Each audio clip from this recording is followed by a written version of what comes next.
baca di Rut pasal yang pertama, ayat yang ke-22. Ayat yang ke-22 di sini dikatakan, demikianlah Naomi pulang bersama-sama dengan Rut, perempuan Moab itu menantunya, yang turut pulang dari daerah Moab, dan sampailah mereka ke Bethlehem pada permulaan musim menuai jelai. Ya, di sini saya mengambil dari huruf R, yaitu responsibility. Ya, responsibility itu apa Ibu? Tanggung jawab. Ya, tanggung jawab. Kalau ibu-ibu membaca dari Kamus Besar Bahasa Indonesia KBBI, itu dikatakan tanggung jawab adalah keadaan wajib menanggung segala sesuatu. Ya, wajib menanggung segala sesuatu. Kalau kita belajar dari kata responsibility, ini berasal dari dua kata, yaitu respon dan ability. Ya, respon dan ability. Respon yaitu jawaban, ability yaitu kemampuan. Kalau kita artikan, responsibility yaitu kemampuan kita untuk menanggung, untuk memahami sesuatu itu. Nah, di sini kita bisa melihat dari sikap Rut. Rut mempunyai responsibility yang sangat besar.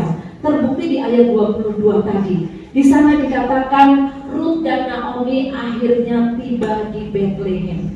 Kalau kita pikir, ibu-ibu, sama-sama kita berpikir, seandainya Rut ketika Naomi menawarkan dia untuk pulang ke rumahnya, kalau Rut pulang salah nggak ibu-ibu? Enggak, ya. Dia masih muda, dia masih punya masa depan yang sangat panjang. Sampai akhirnya Naomi bilang, kalaupun aku mempunyai anak laki-laki, tidak mungkin kamu menunggu sampai dia besar. Seperti itu ya. Si Naomi sampai bilang seperti itu. Di sini kita melihat bagaimana sikap Rut, ya, yang mempunyai kemampuan untuk membaca situasi, untuk memahami situasi pada waktu itu. Rut mengerti keadaan Naomi yang sudah cukup umur, dia sendiri. Dia tidak ada suami, kedua anaknya meninggal, dia seorang diri, ya, seorang diri, tidak punya siapa-siapa. Rut adalah orang yang responsibility, dia tahu bagaimana harus bersikap. Dia tidak pulang ke rumahnya, tapi dia mengikuti, menyertai Naomi sampai di Bethlehem. Begitu juga kita sebagai wanita-wanitanya Tuhan. Untuk menjadi wanita yang kuat dan tangguh di dalam Tuhan, kita juga perlu sebuah responsibility, kemampuan untuk bisa memahami, untuk bisa melakukan apa yang harus kita lakukan. Setiap kita masing-masing tentunya diberikan kepercayaan oleh Tuhan berbeda-beda, betul? Ada ibu-ibu di sini yang diberikan kepercayaan sebagai ibu rumah tangga. Ada di sini yang dipercayakan sebagai pelayan Tuhan.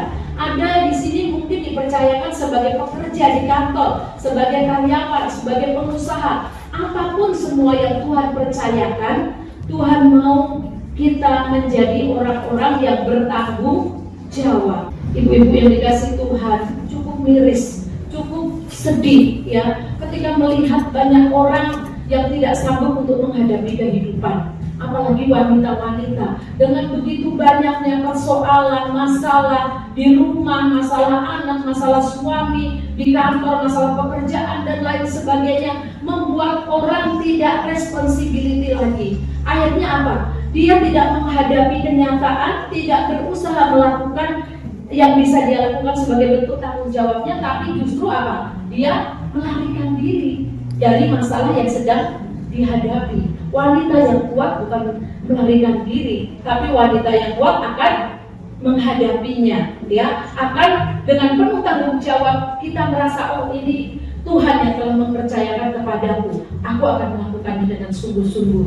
Contohnya sebagai seorang pelayan Tuhan, kalau kita sudah dipercayakan untuk melayani Tuhan di tempat ini, mungkin sebagai pengurus wanita, sebagai ketua wanita, ya, atau di bidang-bidang yang lain, mari kita menjadi orang yang responsibility. Artinya apa? Kita melakukan apa yang menjadi tugas kita, apa yang menjadi tanggung jawab kita dengan sungguh-sungguh, dengan sebaik mungkin. mungkin. Tentunya di sini bukan karena kekuatan kita, ibu-ibu. Ruth, saya percaya dia bisa mengambil keputusan untuk bertanggung jawab atas Naomi, itu bukan karena kekuatannya, tapi itu karena Tuhan.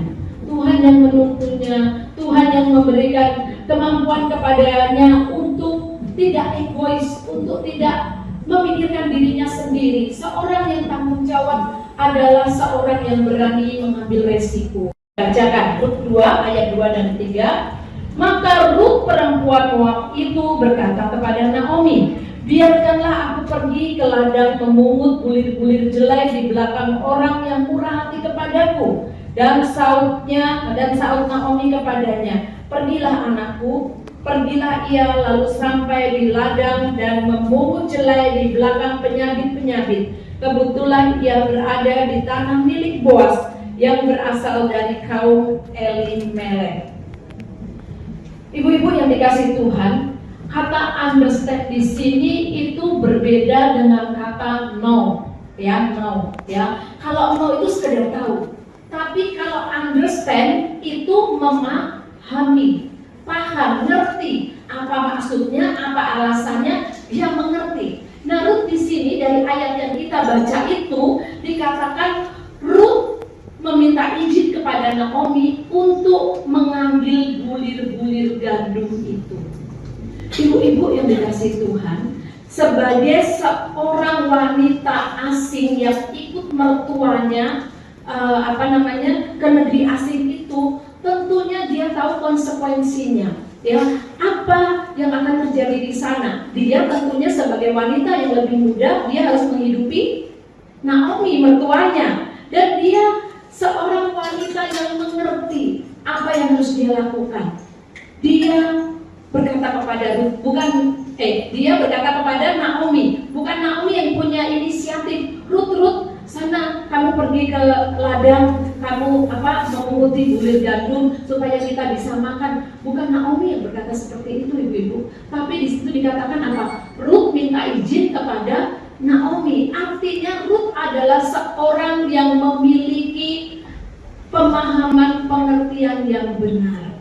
Setiap kita, ibu-ibu yang dikasih Tuhan, mari kita juga boleh belajar seperti Rut. Tentunya Rut memiliki pemahaman yang benar ini serta-merta bukan karena kekuatannya, bukan karena kehebatannya, bukan karena kepintarannya, tapi Rut memperoleh semuanya ini dari Tuhan. Dari Tuhan, sehingga dia mengerti apa yang harus dia lakukan, yang harus dia kerjakan. Kalau ibu-ibu boleh membaca di kitab Amsal 16 ayat yang ke-16, ya, kita baca Amsal 16 ayat yang ke-16. Ada yang sudah ketemu? Ya, silakan boleh dibaca. Amsal 16 ayat 16.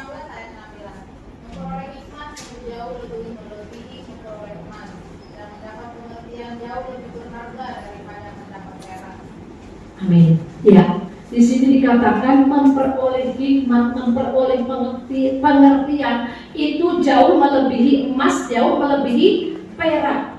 Kalau kita punya pemahaman, punya pengertian yang benar dari Tuhan, apapun yang kita hadapi, kita akan mampu melaluinya bersama dengan Tuhan.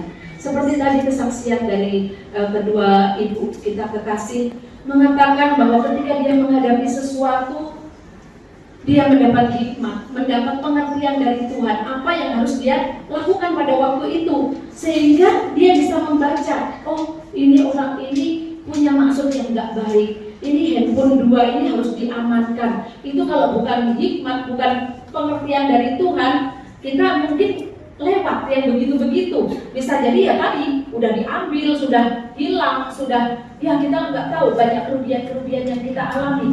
Begitu juga kita, wanita-wanitanya Tuhan, kita mau belajar untuk meminta hikmat yang dari Tuhan, sehingga kita tahu apa yang harus kita lakukan. Saya percaya ibu-ibu semua yang ada di sini, kalau boleh jujur, kita ini banyak masalah yang kita hadapi, betul? Ya, ada di sini yang nggak punya masalah, boleh angkat tangan, angkat kaki juga boleh. Ya, semua di sini pasti punya masalah. Dari bangun tidur sampai tutup mata, ada masalah, betul? Ya, yang anak, yang suami, yang kerjaan, keluar rumah sudah macet, itu masalah nggak? Masalah. Kita butuh hikmat Tuhan, butuh pengertian yang dari Tuhan. Makanya setiap bangun pagi, kita tidak kuat untuk menjalani kehidupan tanpa Tuhan. Kita berdoa memohon kepada Tuhan. Ketika saya bangun pagi, berdoa kepada Tuhan, saya mohon kepada Tuhan, Tuhan berikan pengertian, berikan hikmat. Ketika saya harus memutuskan, ketika saya harus melakukan sesuatu, saya butuh hikmat Tuhan.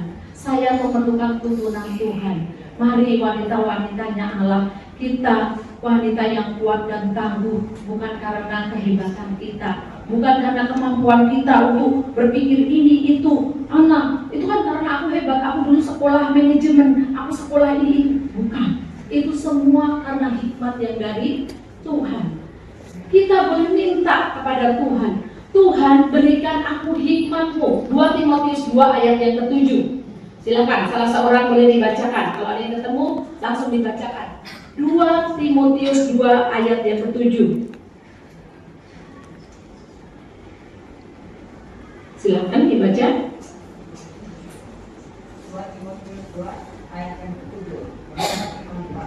Perhatikanlah apa yang kukatakan, Tuhan akan memberi kepadamu pengertian dalam segala sesuatu. Amin. Ya, perhatikanlah apa yang kukatakan, Tuhan akan memberikan pengertian kepadamu dalam segala sesuatu. Tuhan yang memberikan pengertian. Tugas kita apa? Minta. Tuhan berikan aku hikmat, berikan aku pengertian. Tadi dikatakan hikmat pengertian itu lebih dari emas, lebih dari perak. Kita punya emas, kalau kita nggak punya hikmat, semuanya sia-sia. Semua akan lenyap, semua akan hilang. Tapi wanita yang kuat, wanita yang tangguh, dia akan terus meminta hikmat yang dari Tuhan. Dia minta pengertian yang dari Tuhan, tidak mengandalkan kekuatannya sendiri. Dalam Amsal 3 ayat yang ke-5, di sini dikatakan, percayalah kepada Tuhan dengan segenap hatimu dan janganlah bersandar kepada pengertianmu sendiri.